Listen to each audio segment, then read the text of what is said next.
Okay, we're back with our final segment with Rita Ferrandino. Of course, this segment also contains our much anticipated Weasel of the Week.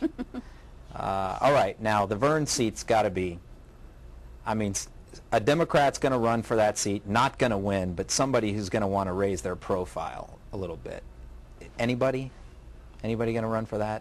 I think it's safe to say that we're in the phase of figuring out what the polling's going to look like. And at the moment, we do not have a candidate who is willing to step forward. Well, I think it's a good idea for somebody lower down the food chain to get their name out there, you know. Even don't spend any money, but, you know, put your name out there. But we'll see. Okay. Now, Keith Fitzgerald and Ray Pilon. We had Ray on 2 weeks ago. Hopefully we'll get Keith on. That should be an interesting race, but I've heard through the grapevine that Keith's pretty confident. What do you think about that race? Well, I think that Keith this will be his third term, and he has really done an incredible job as a state legislator. He certainly has won the respect of both the Democrats and the Republicans. And this last legislative round, he was very instrumental in pushing through legislation and to combat legislation. And he was really seen in Tallahassee as somebody, a moderate who could work with both sides, who could get something done. So I think he's feeling really confident that he should be able to win with his record. Is that a race that the party's going to get heavily involved in, you think? Well, we certainly respect and we'll do whatever we can to make sure that Keith returns to Tallahassee. What about Doug Holder? Doug won pretty big last time, razor thin the first time.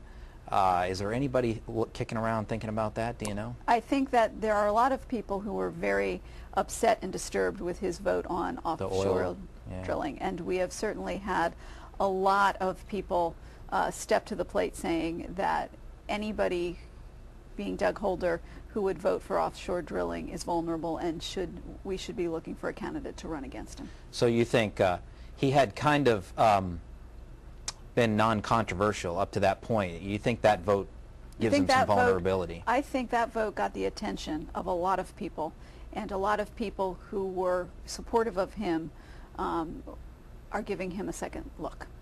Senator Nancy Dietert, who I refer to as the invincible Senator Nancy Dietert, is there going to be a sacrificial lamb for her this time? Well, we have she's another. Not up, but this time, right? Yeah, her race isn't for another 4 years, and so we've got a lot can happen in 4 years. Right. Okay, so we'll skip that. County commissioners, what do we have for 2010 in the county commission? Do we have anybody up? Well, we are waiting to hear what Joe Barbetta is going to do. Right. He announced that he would make a decision at the end of the summer, and so whether or not that will be an open seat or not will determine whether or not people will run on both the Republican and the Democratic side. And we also have not heard from Norma Patterson whether she will run or not. And you know, for the Democrats, an open seat is certainly more advantageous for us to want to run a strong candidate. It's Sure. Yeah, Joe Barbetta is making noise like he's going to stay, but Nora I'm not so sure about, but we'll see.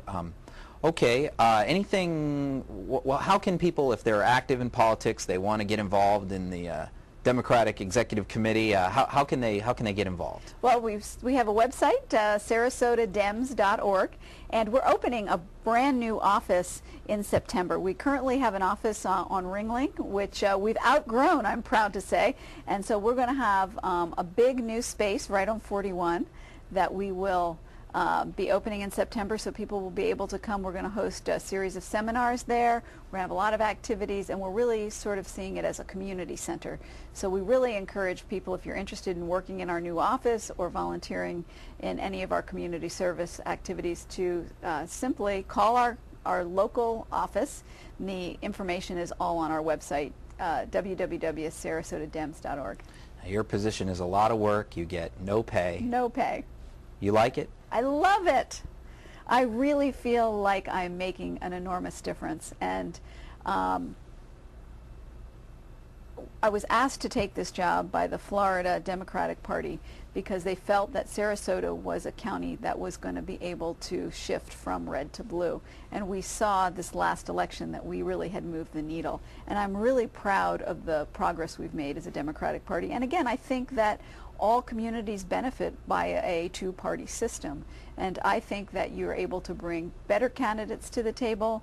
I think that you get better government when you've got two parties involved. Thanks for coming on the show, Rita. Thanks, Ron. Now, our Weasel of the Week.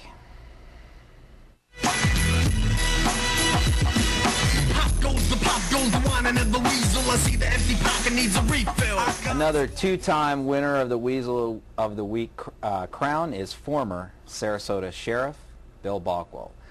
Sheriff Balkwill gave his deposition 2 weeks ago in the case involving the stolen laptop computer with the deleted files.